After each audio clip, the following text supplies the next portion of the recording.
అతి అభినయంతో దాడి డ్రామా ఆడి అడ్డంగా దొరికిన అభినయ్ దర్శన్ లీలలు విచారణలో వెలుగులోకి వస్తున్నాయి. గతంలో విలాసాల కోసం చేసిన అభినయాలు వివిధ పోలీస్ స్టేషన్లలో నమోదైన కేసులు తెరపైకొస్తున్నాయి. వివాహేతర సంబంధాలు పెట్టుకుని మొదటి భార్యకు తెలియకుండా ఏకకాలంలో పలువురు మహిళలను పెళ్లాడిన బాగోతాలు బయటపడుతున్నాయి.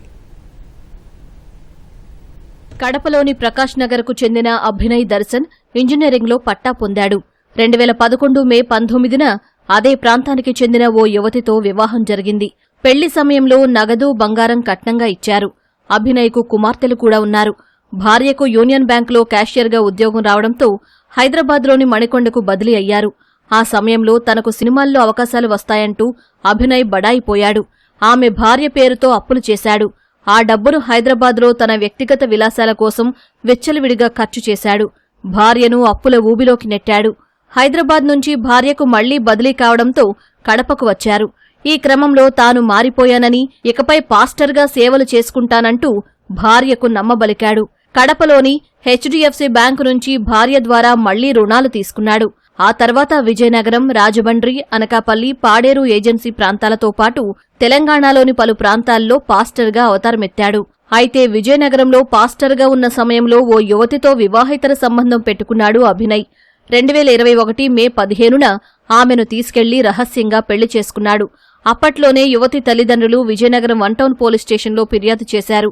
ఆ కేసు విచారణ కోసం మొదటి భార్యను సంప్రదించిన పోలీసులకు మరిన్ని విషయాలు తెలిసాయి.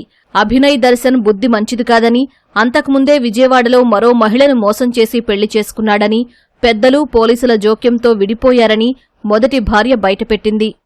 పోలీసుల్ని ఆశ్రయించిన విజయనగరం యువతి తల్లిదండ్రులపై అభినయ్ పగబట్టాడు. ఫోన్ చేసి చంపేస్తానని బెదిరింపులకు దిగాడు. 2021 మేలో విజయనగరంలోని అపార్ట్మెంటు వద్దకు వెళ్లి బూతులు తిట్టాడు. ఇనుప రాడ్డుతో గేటును కొడుతూ వీరంగం వేశాడు. విజయనగరం 1 టౌన్ పోలీసులు అప్పట్లో అభినయ్పై కేసు కూడా నమోదు చేశారు. ఈ క్రమంలో భర్త ప్రవర్తన మారకపోవడంతో మొదటి భార్య కూడా కడప చిన్నచౌక్ పోలీస్ స్టేషన్లో ఫిర్యాదు చేశారు. కడప పోలీసులు అభినయ్ దర్శన్తో పాటు అతని కుటుంబ సభ్యులపై వరకట్న నిషేధ చట్టం కింద కేసు నమోదు చేశారు. ఈ కేసులు ప్రస్తుతం కోర్టు విచారణ పరిధిలో ఉన్నాయి. భరోసా పార్టీకి వ్యవస్థాపకుడిగా చెప్పుకుంటున్న అభినయ్ దర్శన్ ప్రస్తుతం చేంజ్ పీపుల్స్ ఫ్యూచర్ అనే పార్టీ రిజిస్ట్రేషన్ కోసం క్రైస్తవులు తలో 10 రూపాయలు విరాళం ఇవ్వాలంటూ సోషల్ మీడియా ద్వారా వసూళ్ల పర్వానికి తెరతీశాడు.